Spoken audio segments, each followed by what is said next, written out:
And Maharaj explains in bold print, ultimately, all we have is each other. Sunday, I asked Maharaj, I have no idea what I'm going to speak in this plenary session. Can you give me just one word that might help me? And he said, ultimately, all we have is each other.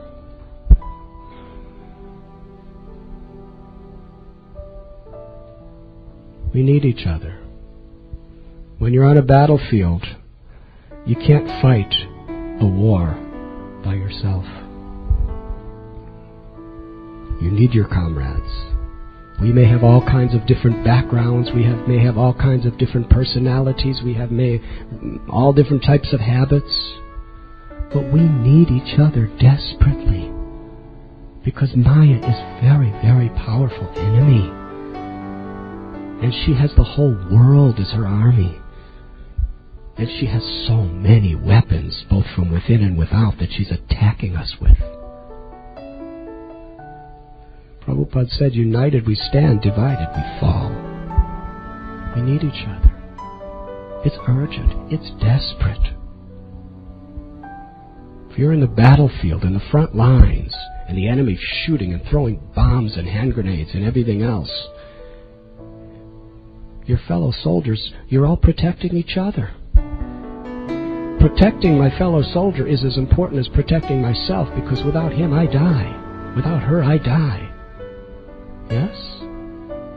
A good army is an army that learns everyone is responsible for protecting each other. Even if that person may come from a different caste or a different race, or even if that person has a personality that you really just don't like, or even if that person has made all sorts of mistakes and offended you in the past. Those things are temporary. Those things are really irrelevant. What's the only thing that's relevant is I need you and you need me. This is called Vaishnav community. We need each other. We have to forgive each other. We have to be tolerant with each other. We have to see the good in each other.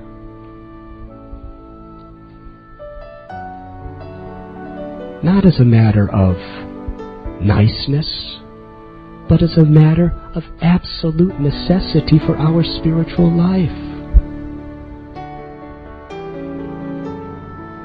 Maharaj was explaining to us, he's 55 years old. And his whole life practically, he was in very good health. So vibrant, so full of energy. So quickly, just in the last, not even a year, just in the last several months, physically he's just gone so far down. We do not know. We do not know what's going to come upon us from without, and we don't know what's happening within us. Death could come at any moment. Disease could come at any moment. Pain could come at any moment. Doesn't matter how wealthy we are. Doesn't matter how powerful we are. Doesn't matter how skilled we are. Padam padam yadvi padam natesham. There's danger at every step. Whatever our situation, Maharaj's message is, we need each other. We have to learn how to protect each other, care for each other, and through the process inspire each other.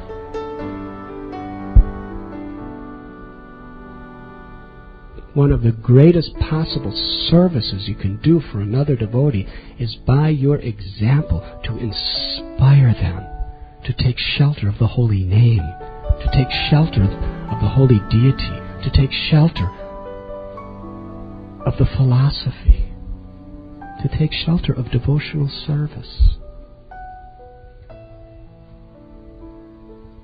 And Maharaj,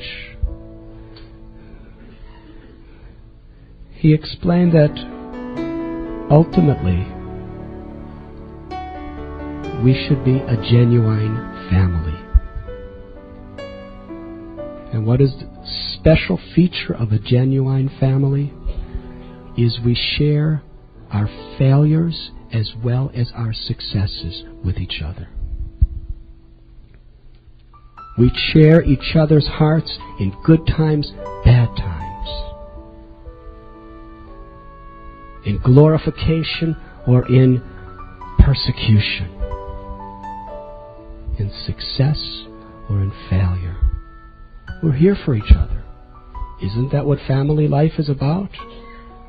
No matter what you do, you have faith that your mother, your father, your brothers, they may not agree with you, but they'll be there to support you, and they'll do anything and everything to help you. Yes? In my own personal life, if I may say something, a great strength I once received is when I was first leaving home for college. And I performed many naughty activities, I must confess. I will not go into any details, for your sake. But my father told me, and he started crying. He said, "Son," said, "you should know I'm always with you. Whether I like what you do or don't like with you, I'm always here. I'm always for you." He said, if you become a drug addict, if you become a murderer, he said, nothing will change that. I'll always be there for you. That gives you strength. That's a physical relationship. Prabhupada has given us a spiritual family with spiritual relationships, transcendent to all egoistic principles. How much more we should be there for each other.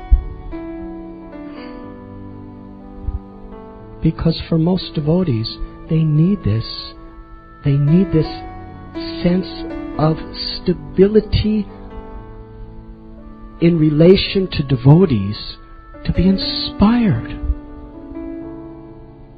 Prabhupada gave that. Prabhupada wasn't giving money. People were giving. Giriraj Swami left a multi-million-dollar family situation to live in a mosquito-infested, rat-infested swamp in India, where malaria and persecution and people were trying to tear down everything they were doing. It was very, very difficult. Foreign land.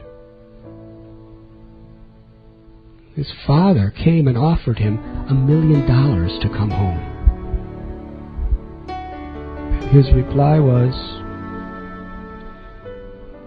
my Guru Maharaj has given me a wealth that you can never, that all your money can never, ever, ever compare to. And what was that wealth? The inspiration and faith that Prabhupada gave his heart. He performed severe difficulties with happiness and fulfillment. And those few devotees that were gathered there, Guru Das Prabhu was there at that time, they were a family. They were there for each other. They gave each other strength and inspiration.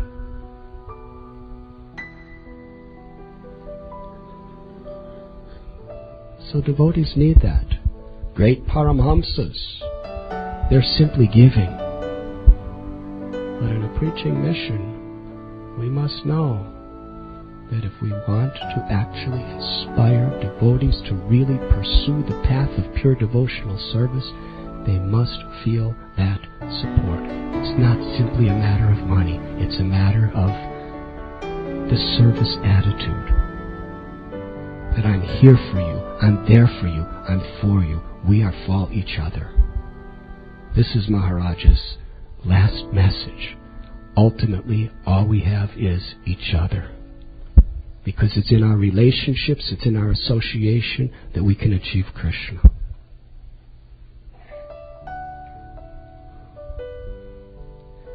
Maharaj explained, when we come to these crossroads of tests, without humility and quality association,